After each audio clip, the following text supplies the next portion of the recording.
My name is Saival Jaykumar, and today I'll be presenting on the topic of systematic literature review of generative pre-trained transformers. In this presentation, we'll be discussing the strengths and limitations of GPT and the findings of our literature review. To start off, let's talk about the introduction of GPT. GPT is a type of generative language model that uses deep learning to generate human like text. It has become more popular in natural language processing due to its ability to generate high quality text with minimal input. And GPT has also many strengths. It includes a large knowledge base, adaptability, continuous learning, and efficiency. However, in our systematic literature review, we will be highlighting some of the shortcomings of GPT. Now, let's move on to understanding the basics of GPT. GPT uses natural language processing, or otherwise known as NLP. These techniques are used to understand and generate human like text. NLP is a subfield of artificial intelligence that deals with the interaction between computers and humans through natural language. The GPT model has been trained on a massive amount of text from internet and including books, articles, and websites. This GPT training data comes from a variety of sources and is not curated, which means that the GPT may have picked up on the basis and inaccuracies in the data. Furthermore, GPT takes input text and generates output text using deep learning techniques. It can also be used for a wide range of applicants, including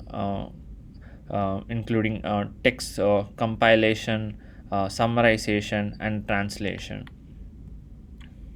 In this slide, I'll be explaining how GPT works. GPT uses a technique called as reinforcement learning from human feedback, and Chat GPT is the first case of this technique in a model that has put into production.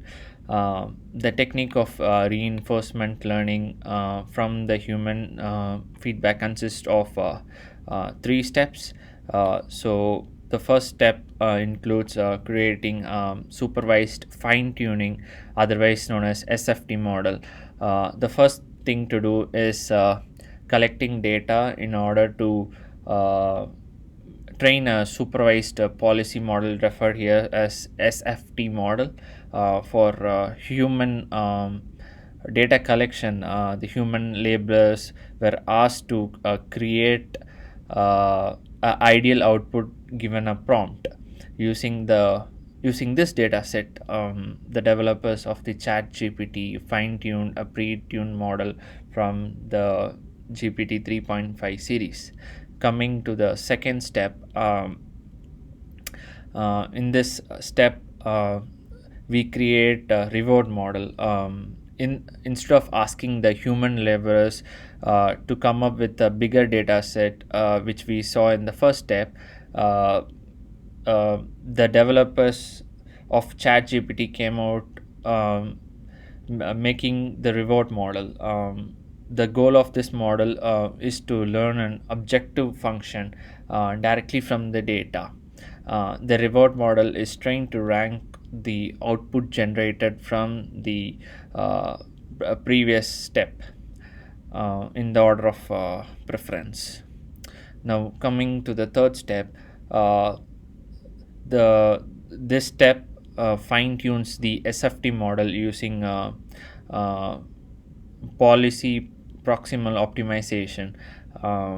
The PPO model is initialized from the SFT model, and the value function is initialized from the reward model, and the environment is banded environment that presents a random prompt and expects a response to the prompt, and the response produces a reward determined by the reward model. Now, let's talk about the strengths of the GPT in more detail.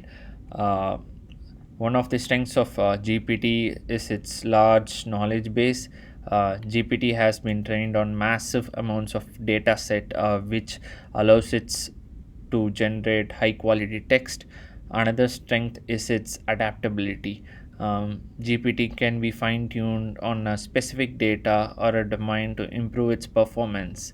GPT has the ability to continuously learn from new data, making it a valuable tool for the text generation task.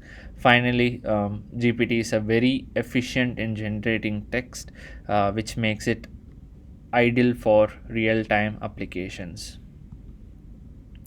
In this slide, we will explore the limitations of GPT.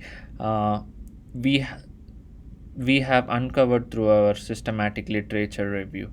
Uh, while GPT has many strengths, it's important to acknowledge its limitations as well. So, here are some of the limitations that we have identified. Firstly, GPT accepts input text form only. It's unable to interrupt images or videos, which can be a significant limitation in some context. Secondly, GPT lacks human intelligence.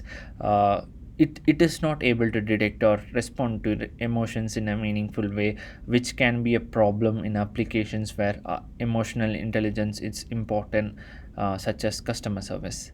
Thirdly, GPT lacks common sense. While it can generate coherent text based on the input it receives, it doesn't have a deep understanding of how the world that humans do. This can lead to outputs that are technically correct but does not make any sense in the broader context. Fourthly, it's it it doesn't provide in-depth information. GPT responses are generally uh, surface level and doesn't contain much detail. uh, Fifthly, GPT has limited knowledge. While it has access to vast amount of text data, its knowledge is still limited by the quality and quantity of the data it has been trained on. Lastly, it cannot solve complex mathematical equations with accuracy. While GPT can perform some basic calculations, it's not a substitute for a dedicated math solver.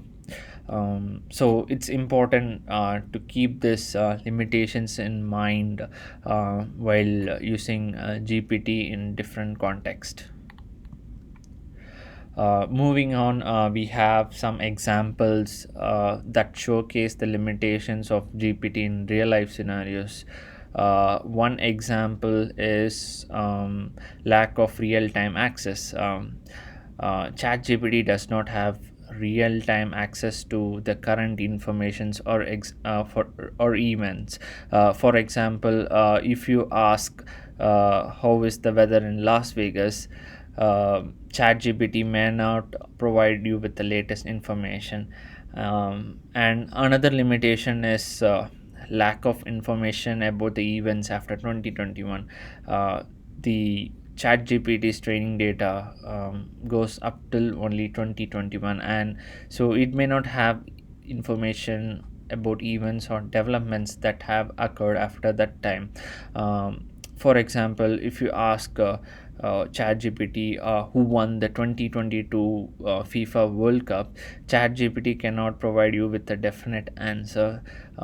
This means that it cannot provide information on recent events that may not have been included in the pre-existing data set. This can limit its usability in fields such as news reporting, where real time updates are necessary. Finally, we discussed the future work that can be done to improve GPT's functionality. One area of future work is integrating image and video capabilities into GPT. Currently, GPT only works with text, but the integration of visual data can enhance its performance and expand its capabilities. Another area of future work is using voice recognition as input instead of text. This will enable GPT to interact with users more naturally, making it more friendly and accessible to a broader range of users. Additionally, providing real time information is another area of future work. This can be achieved by updating GPT's dataset regularly and continuously feeding it with the latest information. Another aspect of GPT's future work is understanding human emotions. Currently, GPT lacks emotional intelligence and it cannot respond to users' emotional states. If GPT can recognize and respond appropriately to the human emotions, it will become more efficient and versatile tool. Finally, providing legal advice is another area of future work.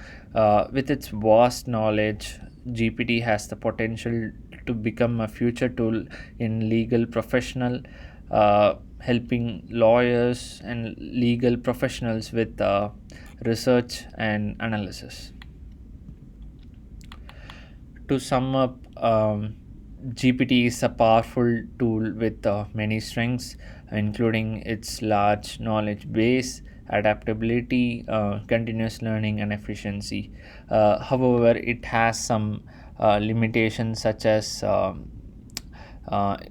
its inability to process complex mathematical equations with accuracy, lack of emotional intelligence, and limited knowledge. Despite its limitations, GPT has tremendous potential, and the future work can help it improve its functionality, expands its capabilities, and make it more efficient and useful tool in various fields. Thank you for taking your time to watch my presentation. I hope you found it informative and engaging.